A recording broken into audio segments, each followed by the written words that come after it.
Anytime you're ready, welcome Mark Race to St. Ed's. Great, thank you. Thanks, Jack. Thanks, everybody. This is, interesting to, explore how we can use, Zoom and other technologies to kind of visit. I, obviously planned on coming, and sorry I don't get to meet you in person, but wanted to, be able to just kind of share some of the thinking that I've got on, ethics and AI and how that interacts with us as humans. Both because AI technology is advancing, it's becoming more relevant. There's and because it's a new kind of technology in that it's able to do things that we haven't really been able to do with technology so far, and that's giving us some new opportunities to understand ourselves and new ways of understanding our ethics. I'm at the University of Notre Dame. I've also working at a startup company in Silicon Valley where I use natural language processing for healthcare. So go back and forth between industry and academia, and part of it is because with ethics, although there's a certain amount of work that can be done theoretically, and I'll talk a little bit about that, a lot of it is kind of in practice. And so it can actually be helpful to actually be kind of working, hands-on with the technology in order to be able to actually, be present to what the needs actually are. So I'm going to talk about from two different perspectives. So one is kind of how AI can make ethical decisions, and then kind of the second part of the talk will be like, how do we respond to that, and how does that affect us, our ability to flourish and thrive as humans. And I'm going to try and make some connection between the two along the way in order to make kind of some of the things I'm going to talk about a little bit more concrete. Right, next. All right, so those two questions kind of lead into two different subfields of ethics. The first one is machine ethics. So how do we add moral behavior to machines?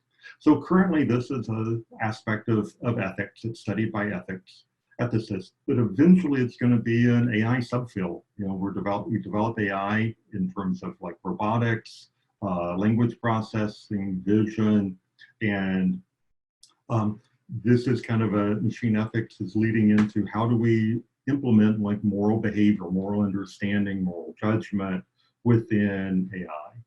The other part of it is technology ethics. So it's another aspect of ethics that studies, how humans use technology, especially kind of cutting edge technology where it's not as obvious what the moral hazards are. So, computer, AI, biotech, nanotechnology, and kind of what is the ethics of that technology.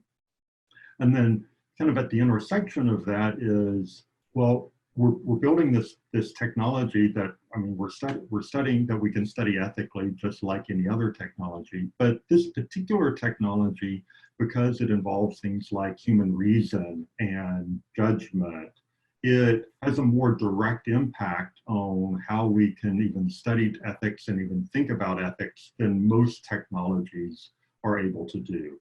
And so it kind of, some of the questions go a little bit deeper into kind of the meta ethics and morality. So if get to the next, yeah. So as we're looking at kind of the scope of like AI and technology, then it's very broad, and it's kind of hard to understand, to even imagine what it would look like. I mean, science fiction gives us a lot of different ways in which AI might interact in the future society, but in part, most of you are in, I think, or either in school or a lot of you are in higher education. Part of it is like an education thing, that if somebody's working on AI, then the educational path that they take is very different than someone who actually works in ethics. They might have no courses in common in college. They certainly, are unlikely to have any kind of deep understanding. And that makes it hard to even have the kind of conversations. And so part of what I'm trying to do, having for just kind of random reasons spent time in kind of both fields, is try and draw some of those connections to point out places where we can kind of dive in and have a more kind of focused conversation. But because it's so undefined, it's hard to know. It's hard to imagine, like for a computer scientist, can imagine, kind of what the capabilities are for like a 1980s, PC. Can imagine what the capabilities are, for a supercomputer on, a modeling problem. But now we've got literally like exabytes of data, trillions and trillions of bytes of data, on processors that can operate at literally trillions and trillions of operations per second. And that's just too big for a person to imagine what the possibilities are.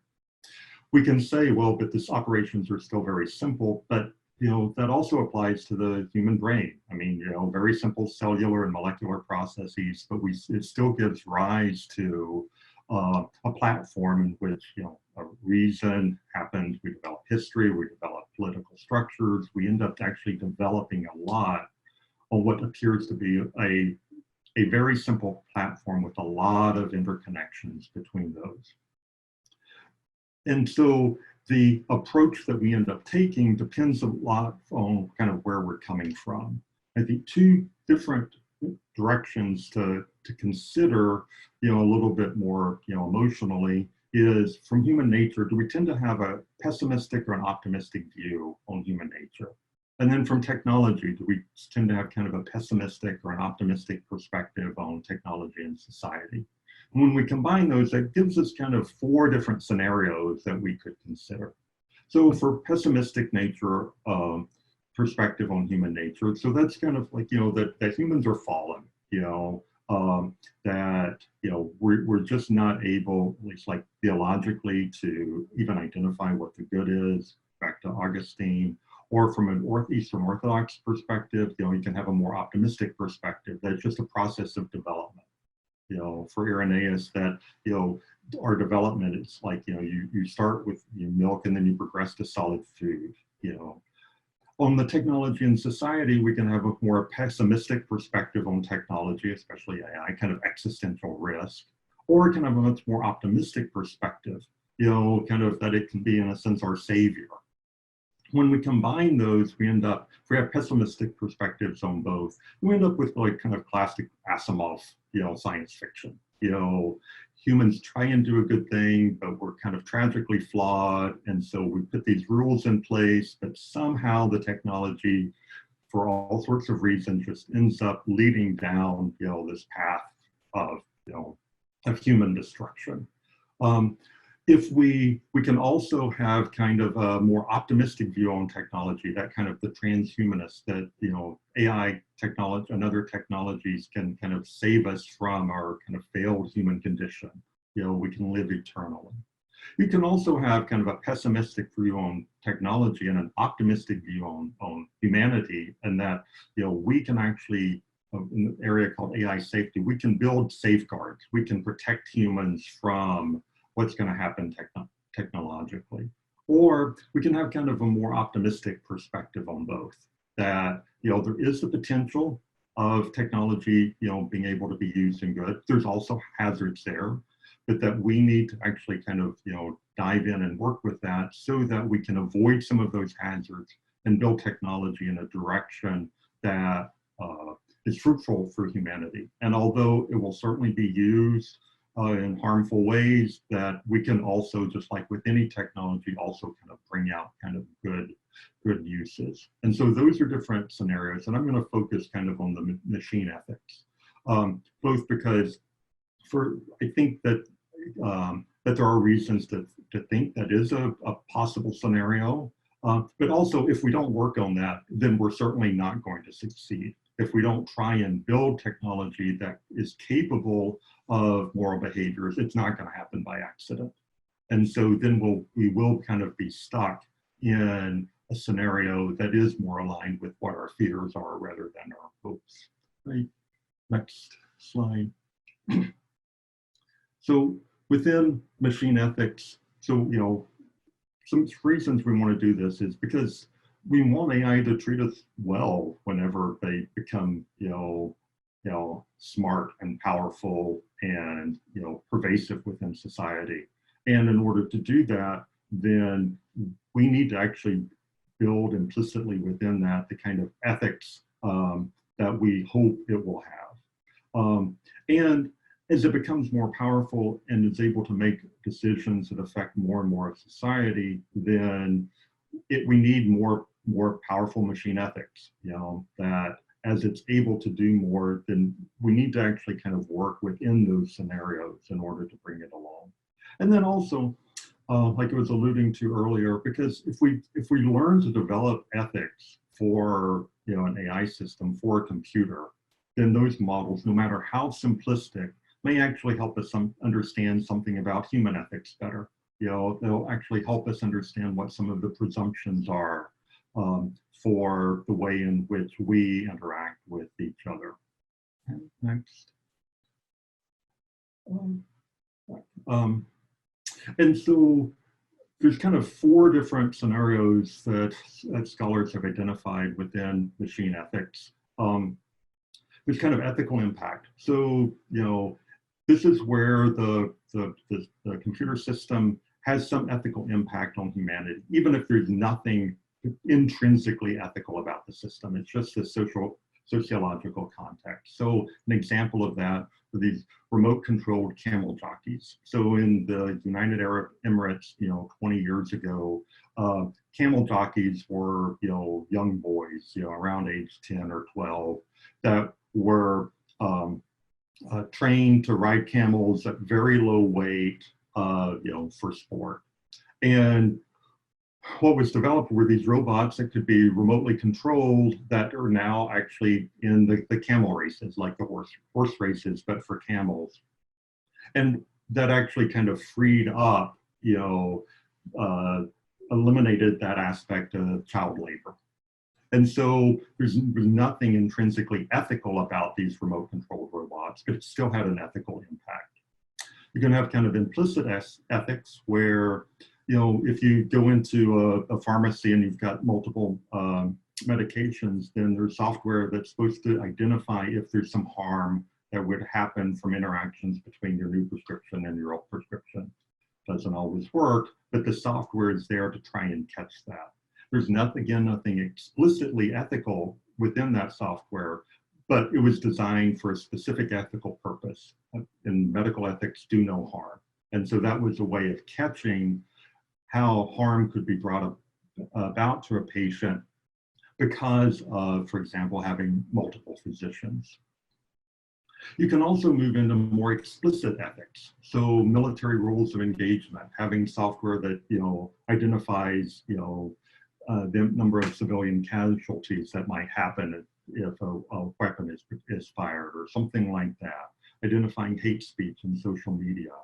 And machine learning models, there's software to measure fairness and bias. And so that's where you're actually kind of using explicit encodings for ethics in order to actually identify or control behavior within AI software. And then ultimately, there's kind of like the full agent, like a full autonomous moral agent, a robot or a avatar or a software system that can actually make kind of independent ethical decisions. And we're not there yet. I'm going to kind of point a little bit toward some of the ways that might actually kind of come about. Right, thanks. Right, so we had some discovered I can't actually share this. So this list will be kind of it's looks like it's a little cut off, but a second. But these are just some of the values and virtues that one might expect for an AI system. So things like fairness, we want it to be fair, protect privacy, be understandable, explainable. And so these are some of the values that if we're trying to build a kind of a moral agent, a moral AI, that we would want that system to have. And can discuss kind of exactly what these values and virtues, should be. But one step is to kind of identify kind of what we would want within the behavior. And part of doing that is, whatever the AI function is likely to be, it's going to have a function, and then we want the AI, the values or moral values to actually be, kind of embedded within the system. And when we do that, we just want to be explicit about that. So these are some examples of, what we mean by values or virtues that we might actually want to be kind of within this autonomous moral agent. I'll come back to this a little bit later, but just so we're kind of concrete about some of the things that we might want. Okay, next slide. All right, but how do we go about doing that? So classic, from ethics, there's 3 or 4 different frameworks, somewhat independent, very overlapping. Most ethicists work within one, but there are different approaches to actually bringing about ethics and studying ethics in humans. So the first one, kind of deontological, that there's ethical rules. That coming up with a way of rules is a good way of doing that. So for each one of those values that I just mentioned, we might actually want to have different kind of rules. Isaac Asimov's 3 laws is an example of this. Other work would be kind of there's a categorical imperative, like do unto others as you would have them do unto you. Golden rule would be another rule that you would have, a general rule. This is what's called prima facie duties. So these are identified that maybe one rule isn't enough, but you've got these different values that you're wanting to all happen, but they can sometimes be in conflict. Non-malfeasance do no harm, benefits do good. So in medical, well, there's always trade-offs. You want to do, how do you compare short-term harm versus long-term good? And in a sense, this is where it starts to get a little bit more tricky, like identifying what these rules are and specifying them in the abstract is like one step. But then the next step is, how do you work these out in context? And that's where, kind of in ethics, kind of the, rubber meets the road. And you need to actually start in a variety of scenarios. How do you trade these off? And it does depend upon the different situations. And, like I talked about early on, machine ethics is part of ethics. It's not really part of AI yet, in terms of that's something that you would do within a computer science department. And part of that is this perception that, well, ethics is too hard, that's not something that people in AI, are quite ready to do, even though they see it's important. But I think there's a distinction that's actually within ethics between kind of the moral judgment and the practical wisdom, the ability to apply it. So, children age 8 to 10, usually if you give them a scenario, they're able to say what's the right thing to do. So that the ethical decision-making itself is not that difficult. I mean, we teach it to kids, preschool, kindergarten. And moral psychologists actually study that process. And there's a lot of ways in which we've built AI systems that can, operate at the level of a, young child. And so that part of the ethics is not, that hard. I mean, it's hard at the level of, any endeavor that's probably would take, a few hundred or thousand researchers, a period of a couple of decades to do, but it's not any harder than any one of a number of other things that we've done. But what becomes harder is what's harder for us, for humans, is how do you take that and then apply it in these really complex, very fast changing scenarios? That kind of application of morality to these different concrete situations. And the roadblock there is not so much like compute power, it's just what are those scenarios? You have to have really like have an adult understanding of relationships and others in order to be able to make some of these nuanced decisions. And that's a much harder problem because AI has different bodies. It doesn't have the same sense of pain. It doesn't have the same social needs. And so there's a lot that we would have to teach AI in order to be able to do that, in order to be able to reconcile that. And that kind of issue also shows up with some of the other approaches like the utilitarianism, like you want to maximize, happiness for all, or, as a consequence of the human flourishing. But what does that look like in the concrete? The virtue approach, which is in a sense kind of more aligned with just, having those different virtues that you would want to have, but then it needs to develop over time and in practice and within different scenarios. And one way in which you can work more concretely is kind of the case-based approach, where you look at different scenarios, like is done often in business and law, to try and figure out, how you would respond based upon, a prior or an imagined scenario. All right, let's go on. Next slide. So now I want to kind of dive into kind of the approach I take in trying to address these kind of more general issues. And that begins with kind of the problem is that a lot of our morality depends upon, our brain, our body, our embodiment. And there are some things that are relatively easy for us to do, especially, as neurologically intact adults. And then there are other things that are kind of, hard for us to do. And ethics, in a sense, is a way of dealing with some of the things that are kind of hard for us to do. Our limbic structures are separate from our prefrontal cortex. And so that means that we don't automatically just take all of our values into account in decision making. It requires training, it requires practice. That's something that doesn't even fully develop in humans until they're typically mid-20s.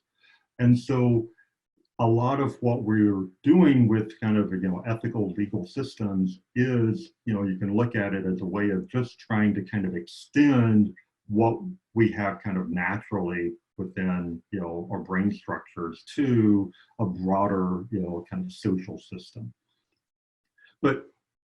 And one of the things that happens for humans is like we need to practice, we need to see others undertake moral behavior in order for us to really kind of get it and learn it. We can't just like read an ethics book and then become an ethical person. That's just not how our brain functions.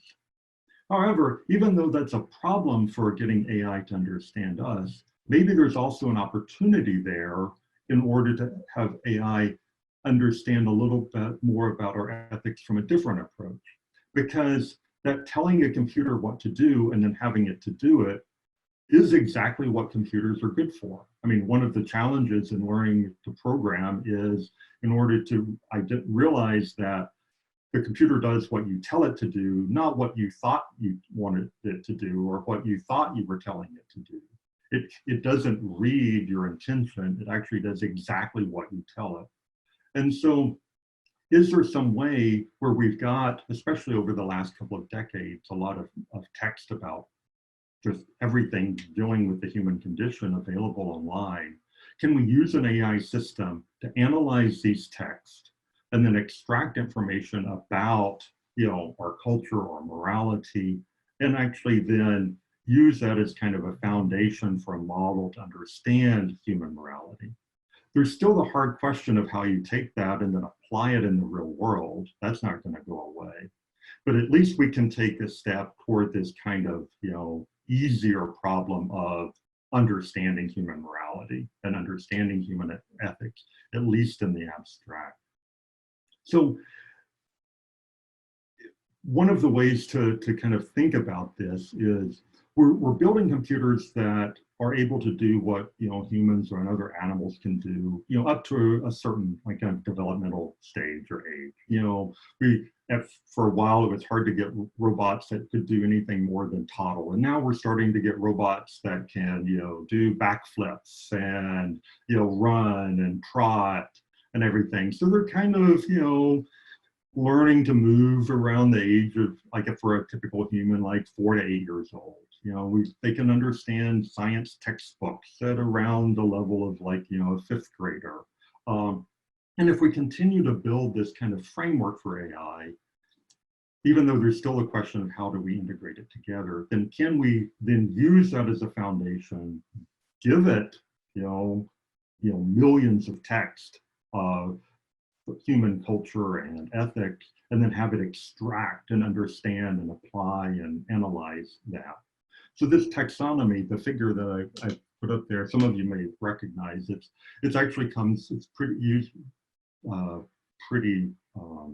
pretty common as like a way of thinking about critical thinking. So in kind of designing a class, how do you get students to not just remember something or understand it, but apply it, analyze, evaluate, and create something new? So kind of a building up of critical thinking skills. And I think that's an aspect of the kind of the harder AI problem is you can give it this information. The computer is going to remember everything that you tell it. I mean, unless you have a disk crash or something like that. Remembering is something that it does well, but can we teach it can we have it understand and apply that information, kind of within ethics? And so that's kind of like where I want to dive into a little bit and give an example of a model that to a certain extent can kind of understand an aspect of human morality and then apply, that to a new situation. Next. So the method that I'm using is called topic modeling. It's a pretty established method. It's been around, a good 15 years in common use, certainly over the last decade, especially within the humanities or liberal arts. And the idea is that a conversation or a transcript or a document is comprised of a collection of topics. So even this presentation or our conversation, there's certain topics that can be used to identify it. I've been talking about morality, I've talked about ethics, I've talked about AI, I've not talked about surfing, I've not talked about the UN, I have not talked about geography. But the idea is that like any conversation is a mixture of topics, and that could be modeled statistically and computationally. And so the challenge is given a document, in this case, I'm going to use an ethical text, can we identify what the topics are, extract that information, and does that correspond with like a kind of a more human understanding of what the topic should be? And so the inputs will be these documents, and then the output's going to be this collection of topics. It's a kind of a mathematical model of that document. But then what can we use that for?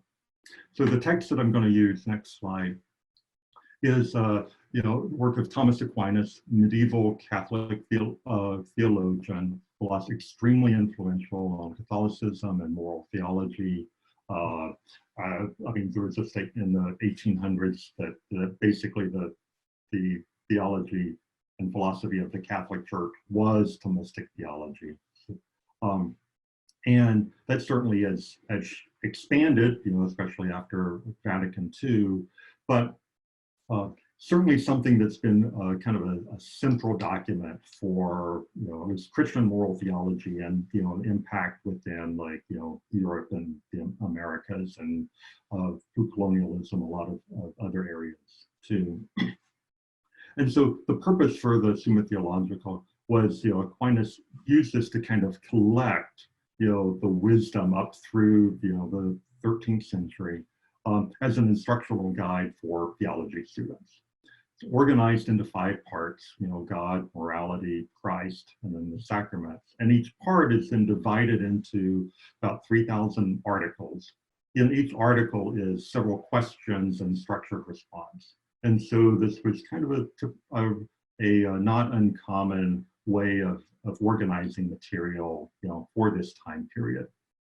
But it draws together from scripture, from Augustine, Neoplatonic sources, kind of the best thought of the time. And then also what kind of made it a little bit more impactful and significant on European thought at the time was it also brought in a kind of a integration of Aristotle's thought, which had been kind of lost or not fully understood in Western Europe, actually from the Crusades. And so Aquinas brought in that thought, especially like from Persia, and integrated it into Christianity and gave kind of a new perspective on Western Catholic theology that addressed many of the issues that were arising in scholastic thought.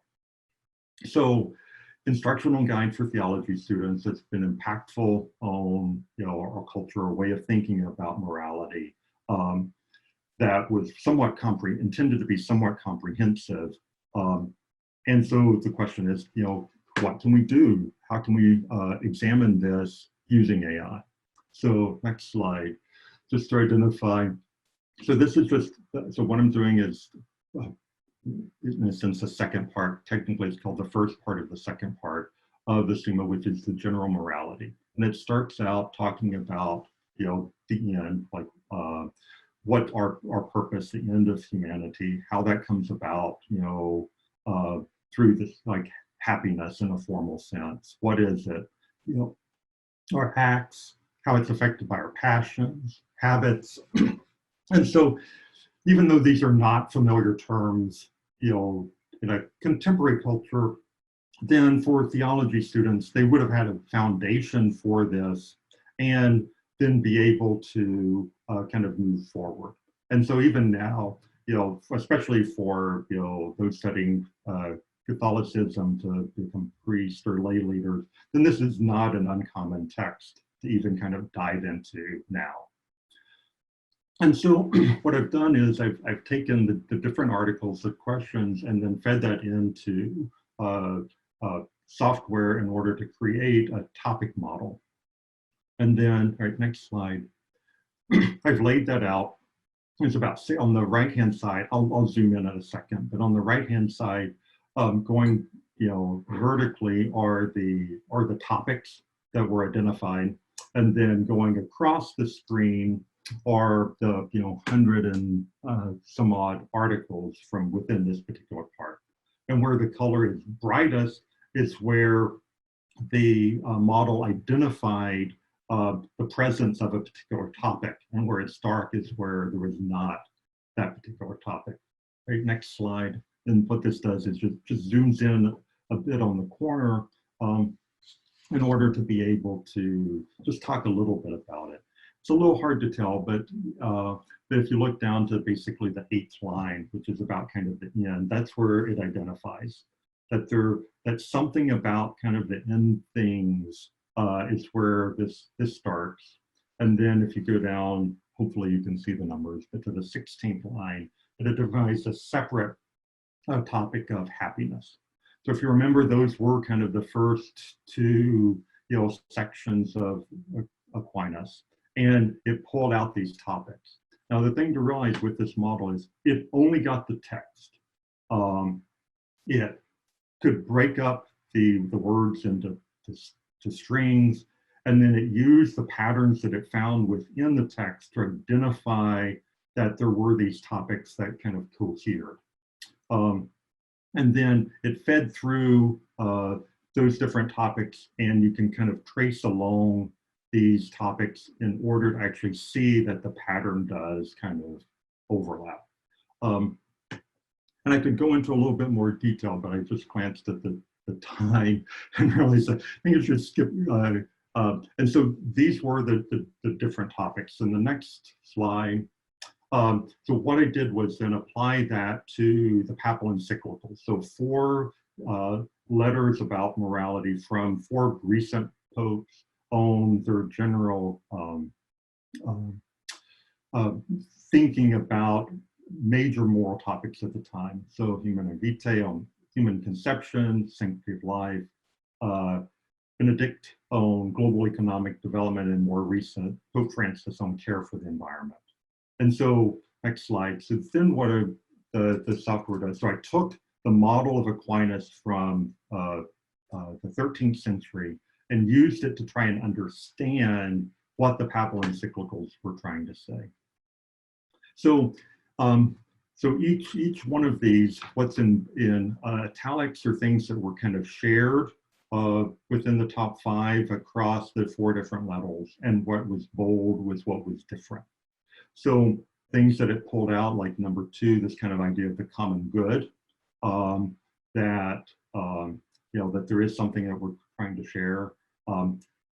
This other topic on increase, which in a Thomistic account was about about habits increasing. In this context, seems to be more about development.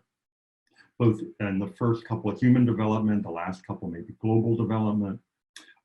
Differences, you know, even though it wasn't a big topic in Aquinas, the order of the numbers is kind of by size, but lust and virginity was actually a part of Humanae Vitae, which was about human conception and the sexual revolution, response to the sexual revolution of the 60s.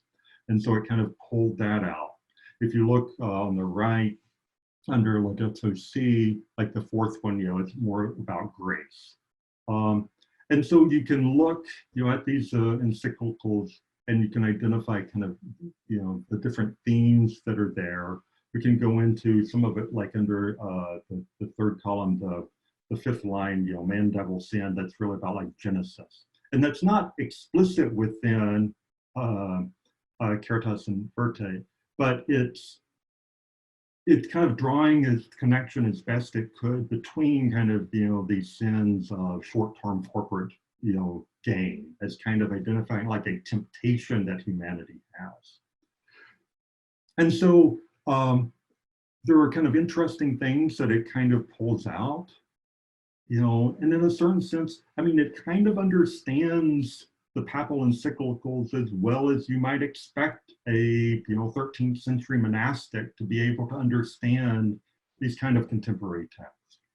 And so there's still a lot more progress to be made, but it does kind of indicate kind of where we're at, that we are able to kind of build these models that can be used in order to understand something that, you know, is actually fairly sophisticated and requires a decent amount of study for humans to understand. Now, it still requires interpretation, but, you know, it's about this. I mean, if, you know, a senior religion student had this understanding of how to apply Thomas Aquinas to the papal encyclicals, they'd probably do pretty well in a class. You know, there's a lot of other stuff. This is just one narrow piece, but it does suggest kind of that it is possible to actually be using the computational technology in order to understand human morality and ethics. Nice. Next slide. So now I'm going to kind of transition just in the next couple of minutes from how we can use AI to make ethical decisions and kind of understand it. We still have to apply it, but then how does that affect kind of human flourishing, both in general and then kind of specifically for like the AI morality, right? Next. The point I just want to kind of make in general, I'll kind of gloss over, is that ethics and technology are intertwined. Ethics is about how we should live life. How we live life depends upon how we act, and technology gives us new actions. And so as we're developing new technology, it's not a separate thing, but the ethics and technology are combined. Right, next. And then, but combined toward what end? So classically, that was understood in terms of eudaimonia, so like the highest human good. What's it mean for us to flourish? You know, it's what we need to live well. It's kind of, you know, being as, you know, self-actualized, being fulfilled. it's just a name for describing what, you know, many people hope for their lives, that at the end of their life, that they look back, that they see they lived a good life, in whatever that means. Now, the challenge is that for ancient and medieval thinkers, then they assumed that was a given, that for, you know, Aquinas, it was to know and love God. You know, for you know, Aristotle, there was just to basically to flourish was the end. You know, in a kind of postmodern culture, we've, you know, realized that, well, it varies for different people in different contexts, you know, what this flourishing looks like. But we're just saying, you know, for us as humans, that there is a way in which we still kind of try and flourish. So how do we use technology for that? So the next slide. Again, so within the kind of within AI, one way in which it kind of happens is, you know, what we do with our data. You know, we've got kind of our social ethics. We want to use the technology to kind of benefit our understanding, make us more, you know, efficient, so there's less waste, make it more personalized or customized, so that we're using the technology for everyone, not just for you know, a few individuals. We want to avoid harms to our privacy. We want to, you know, prevent it from being unjust. We want it to be transparent because, you know, we need to understand, and we have to make decisions based upon its decisions. You know, some level of autonomy in order to be able to provide things. This leads to kind of professional, you know, ethics for people that work within AI in terms of, you know, collection and use, software practices, validating the software, and that's cut off in this form of the slide, but it just kind of, you know, leads to that. Next. But we can combine that with the list that I had before about like what we would want for a model of human morality. We want it to be transparent. We want it to be fair. We don't want it to do harm.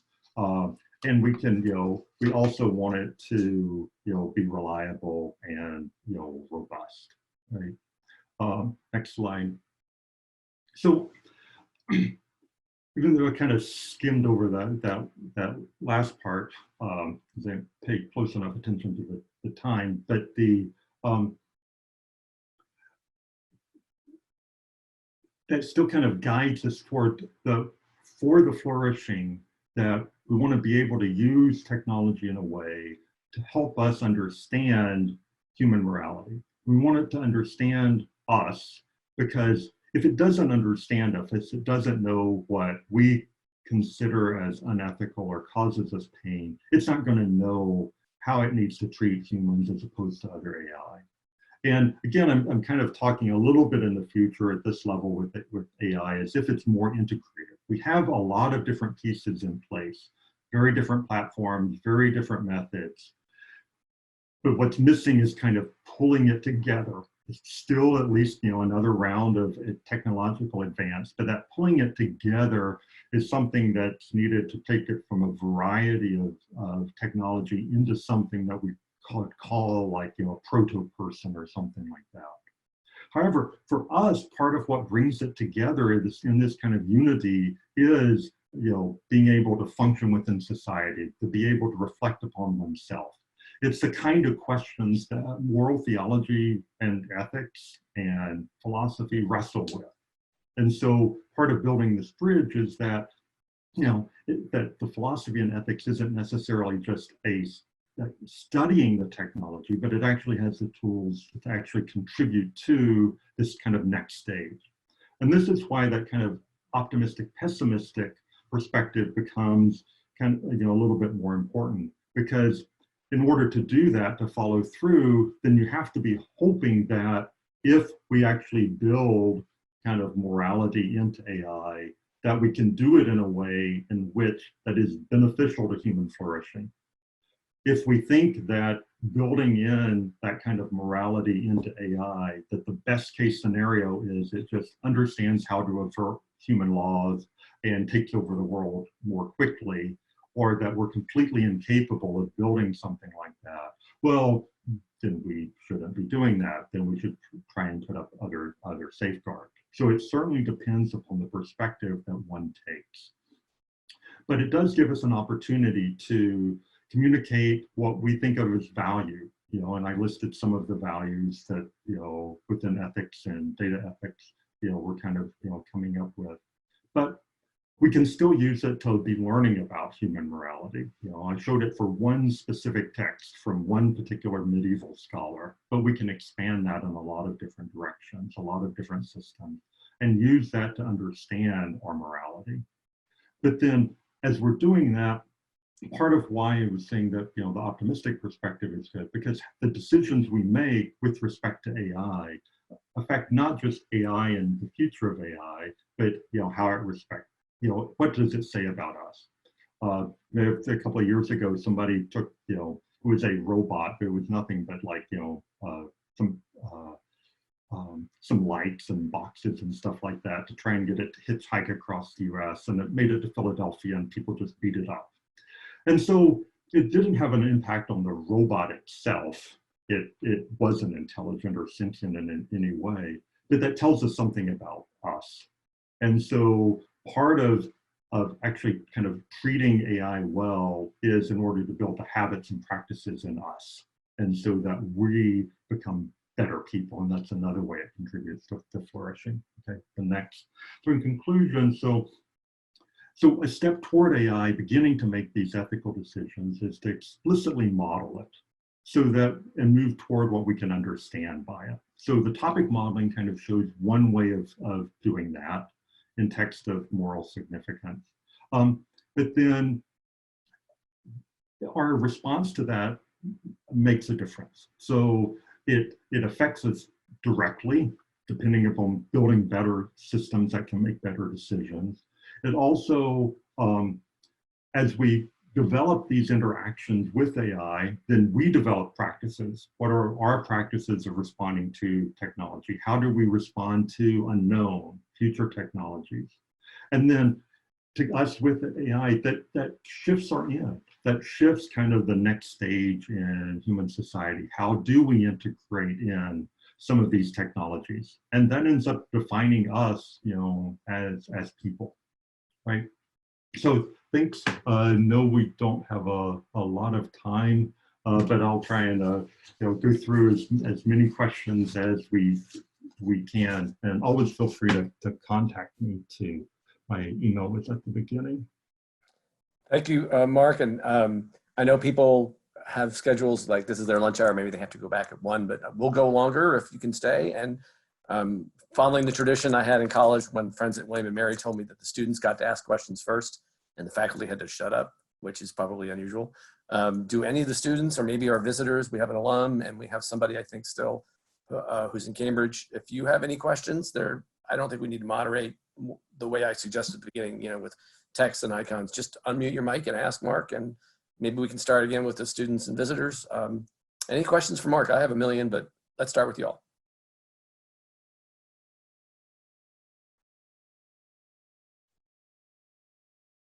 I don't want to move through a lot of it kind of quickly, especially if you've got things you want to clarify or things you're confused about, especially for maybe Christina or Julia, and if not, then maybe Nina or Anthony. Anyone want to jump in? Yeah, I have a question.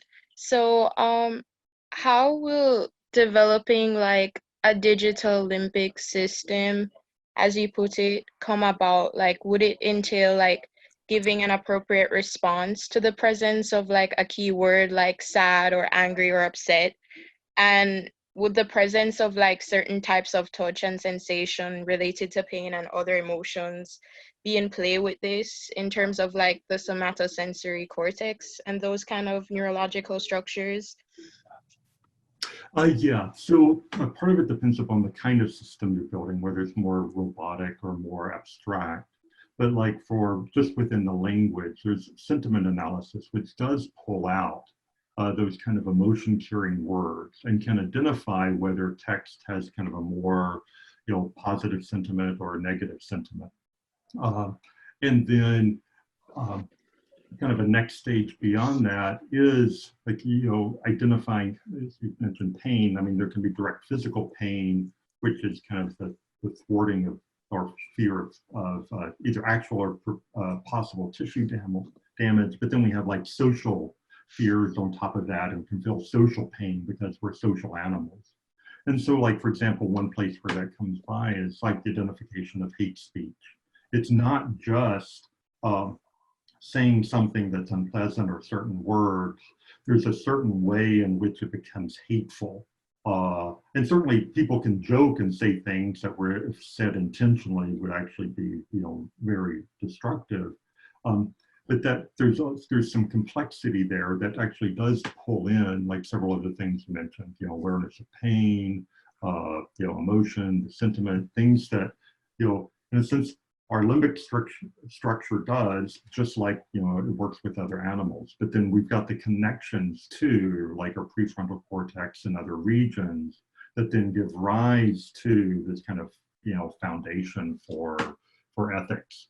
And so we're at the stage now of just doing different pieces of that. But then there still becomes the issue of how do we integrate that. Yeah. Thank you. Julia or Nina or Anthony, you want to unmute your mic and throw a question Mark's way? Okay.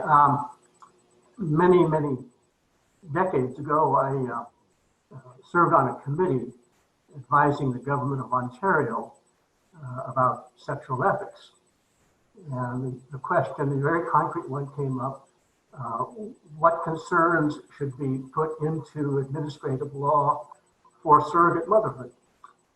And what I'm wondering is, something very concrete and practical like that, what could the role of AI be? And either what, like the surrogate, like the sex robots, or the law about sex? Can you take a conceived conceptus and put it into a mother other than the conceiving mother until it's ready to be born? That's surrogate motherhood. And so what if the surrogate mother changes her mind? Who has rights? Okay, so you need to define such things in administrative law. And how would AI be used in very concrete things like that? Or, Okay. yeah. Yeah, so like for the concrete. So, I mean, one of the ways in which, it's kind of being used now is actually just in kind of understanding case law.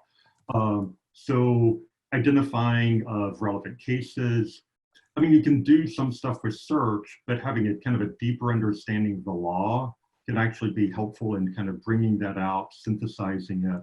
And so AI is to the place where, what might have been done by kind of a legal intern can be done. And so it can kind of even draft some of those policies. And it still needs guidance. It's not autonomous. You can't set it free. But what it does is some of that legwork of finding the most relevant cases and pulling those together. And then, kind of the next step is, can it do kind of the legal reasoning to identify which one is kind of more relevant? I think that's another place where it's hard for humans. I mean, that's the role of like a judge, is to actually at that place where you've got all this precedent, how do you then take it forward and apply it in this particular concrete situation? And that's always going to be hard, but it can make it, in a sense, easier for like a judge or a lawyer preparing to get a kind of a broader awareness of the case law, more, efficiently. And one ethical piece of that is that it can actually make it easier for like smaller law firms or those that are doing pro bono work to actually then prepare, better in a way that was never really an issue for a large firm with a lot of resources. But so one of kind of the ethical implications of that, not just to the law, is that for those that are kind of, doing like environmental or justice or something where they might not have the level of resources, are actually able to then come up with like, better briefs. Anyone else? I mean, I'm just going to keep going until people leave, whether it's an hour or not. Actually, I can't go that long because I got 2 kids to attend to as well. But anyone else have some questions? Julia, maybe, or any staff or faculty? I mean, I have one I'm going to ask, but I'd really like to make sure to include everybody.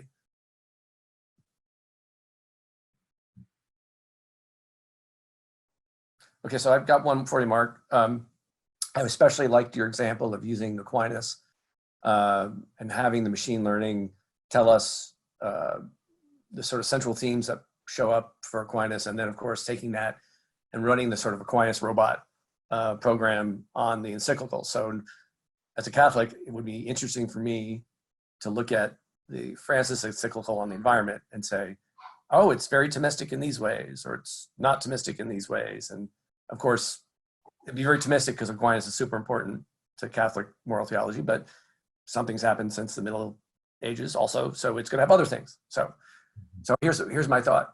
If I wanted to have a sort of a robust, broad understanding of Francis's encyclical, I would need an Aquinas program to tell me how Thomistic it is, and then maybe do the same analysis with 5 or 6 other important theologians, Augustine or whoever. And then I'd have, I guess, 5 different outputs that say Francis is a little bit like Augustine, a whole bunch like Aquinas, maybe just to be crazy, there's some Tillich in there because, he read that when he was in grad school or whatever. But then the next step is, I see how that informs my understanding of flourishing as a Catholic about the environment, because I get the sources, relative weights, and how important they are. But then the second order thinking is going to have to be, what do I do with those 5 Catholic inputs to understand Francis on the environment? It seems to me that's where a lot of the work is too, right? Like, now I know Francis kind of leans Thomistically, maybe less on Augustine, but the robot can't yet say, here's a really good Catholic analysis, because that takes, 6 different theologians plus somebody to do a little second order meta stuff with them. And I'm wondering, is that second order Catholic theology analysis with the 5 biggies improved because I have better inputs, but the machine's not doing that, right? That's still us. And can you envision a time when the machine does that, that says, I'm going to be the super Catholic theologian machine and tell you as an AI that Francis nailed it 6 different ways? Is that like too far out? Well, yes and no. So, like, an analogy is actually like what happened actually in genomics with the Genome Project. So the computer technology got sophisticated. There were people that, just like scholars, they would study, a couple of genes, like scholars would study individuals, and then kind of look at that. You'd have some surrounding context, some history. And so early on, bioinformatics was envisioned as making it more efficient, being able to bring in, you bring in like, 20 different perspectives rather than 10 and things like that. And that certainly happened, and it made it more efficient. But then what happened was, right, being able to do that analysis with 10,000 genes, being able to do it with 15,000. Then we sequence the genome and, oh, well, there's whatever, 20, 30,000, we can do that. And then different variations, and then looking at it from different organisms. And so we were able to, it actually opened up new possibilities. So you can do that and kind of bring it together. And there's certainly opportunities there as you're exploring it to make, for example, the tools easier to do the kind of stuff that you're looking for. But at some point, if we really had all of this together, then it would be able to not just identify kind of these 5, but you could almost trace, right? So, for Francis, he brought about this and, this aspect of Tillich. But for Tillich, he was really kind of drawing upon this, like, late 19th century figure who was actually heavily influenced by Thomas. And so it came through Tillich, but part of maybe what it resonated with Francis on was because it was Thomistic influence. And so he was picking up on that resonance. And so there's new kinds of questions that I could see you also being able to do. So it's like a super sophisticated tutor who can point out relative influences of different thinkers and on the text and maybe point out, oh, you missed the Tillich moment, or you missed the Augustine sentence, and now you need to see it in a new light. And so that second order thinking, I mean, that's certainly us. Do you envision a day when the computer says, I'm going to do that second order thinking for you, and much better because I can access 10,000 texts? Yeah, I mean, in a certain sense, the technology, like the bare technology, is probably there for that. It's more a sociological challenge to get cutting edge technology focused on theological study as opposed to like, finance or, even healthcare. But for example, I mean, even now, like in, my day job, like, if I had a bunch of text and wanted to could go through and mark up, all the places that like Tillich is referenced, even not necessarily by name, but things like ultimate concern, et cetera, and then apply that to, the text and identify these kind of Tillich areas, and then combine that with, other models and kind of lay that out. What I showed with the topic model was within one text, but you could imagine, instead of applying that to like 1,000 texts, and then you'd end up with these kind of collections, and you'd have not just, an aspect of Thomas, but like a Thomistic theme that you could identify over a variety of texts, and start to see some of both the influences and precursors and things like that. The challenge is pulling all that text together and then applying the technology kind of in that context to kind of take it forward. Dan or Josh, do you have any questions for Mark? I've got another follow-up. I see you're still with us. Anything you want to throw at him? Not right now, Jack. Thanks. Okay. Well, his email is available through the webpage on the flyer. It's at Notre Dame. I'm sure it's very Googleable. Let me ask you one more question, Mark. So I find that interesting, and I'm going to give you a hypothetical. Suppose we ran through the topic machine algorithm on every known text in ethics, Western, non-Western, any language, and I realize the translation problem here would be immense. And suppose it came up with the common text, and I see your bold italic page, was the golden rule. Like it just shows up everywhere. And the person I have in mind here is a Jesuit at Ohio College named Harry Gensler. And this is his thing. He thinks the golden rule is everywhere and it's the best rule because it's everywhere and it manages to reduce harm and all that kind of stuff. Would you be willing to say, beyond just the statistical likelihood that the golden rule is like the one thing that keeps showing up, would you be willing to say that an AI program could maybe tell us, yep, it not only shows up all the way, every way, in tons of places, but it's the best you're going to get, or it's really the master key value for humanity? And in other words, is that sort of judgment, can you foresee that as part of the AI? Yeah, I think that has to actually be kind of a human and AI collaboration. I think that the AI could do that. It could identify it. You could even imagine, situations where there's different ways in which you kind of come up with alternate text just for training. You could create, in a sense, different scenarios. There is some work even like in simulated systems with, applying different kind of rules. And so there's a variety of approaches you could imagine being taken over the next, few decades or something like that. But that next step of saying, all right, it's as good as you're going to get, it depends, part of it depends upon humans. If we have given a specific set of conditions for humans, or defining the human in a particular way or at a particular time, then we could say in these scenarios, this is best. In this particular scenario, well, maybe not.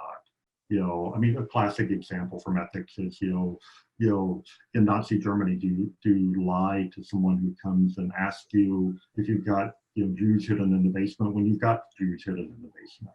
You can come up with these kind of edge cases. And that the other challenge is, I mean, kind of alluded to, like the translation in a sense we can handle, but there's still this huge, global kind of economic imperative that, a lot of the texts that have been digitized are in English. because that's where the technology is. You know, a lot of thought that's available in text itself, you know, are kind of, you know, coming out of a European ancestry, you know, trajectory. There's certainly a lot in, you know, China. There's certainly a lot saved, but part of it's just accidental, you know, where writing has been developed, but then also which civilizations have been able to kind of, you know, maintain and propagate their own writing. And so the computer will, there's an extension to the computer's only able to deal with kind of, in a sense at this stage, the digitized text. But there's a kind of more fundamental question of where did that text come from? Why do we have access to this particular text and not a lot of other text that, you know, may have been lost in antiquity? Right. So as far as being an exhaustive or comprehensive empirical roundup of what's out there, it's garbage in, garbage out if we don't really have the right inputs. Yeah. One place that kind of, by analogy to biology, broke down is like, we can say this is the human genome. There's a difference between having like 30,000 genes, saying we've mapped 30,000, sequenced 30,000 genes, and then saying, and that's it. There's still a question of how you count them and variation and what happens over time. But there's that closure there that we just won't necessarily ever have with like human thought and imagination. And so we won't ever be able to say, we can say for a time period, we could certainly do it like for, you know, medieval studies or something like that, but we're just too open-ended to have that kind of definitive closure on what we'd be able to say about, you know, humanity or human flourishing. Well, that seems as good a place as all to end it, and we've been more than an hour. Thank you, Mark. I appreciate who's making time in this weird, strange world. I don't know what to call it, the change, the storm, the world that has become different. I don't know. Someone will come up with a better name for it in marketing or English literature or what other literature. We will make this in due course. I think it'll take a while to do some processing, right, Sherry, and get it all prettied up, available as a URL that's shared with students and faculty and staff. And we'll let you know, because you're all on the call, what that link is. It might be a week or so, given where we're at. And thank you, Mark. Thanks everyone else for showing up. And, you know, stay home, stay safe. And we have one more talk next week. Is that right, Sherry? I can get the share screen so we can do plugs for it. Yes, we have on the 28th and the psychology of anger on the 29th.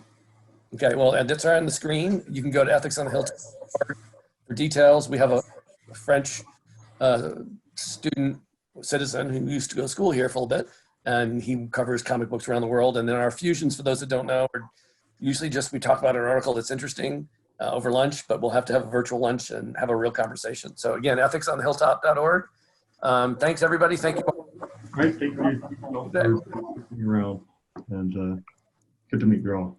Yeah, hope we can get you here in person sometime. Yeah, that'd be great. Yeah. Okay, good night, or good afternoon. Bye. Good Bye. afternoon.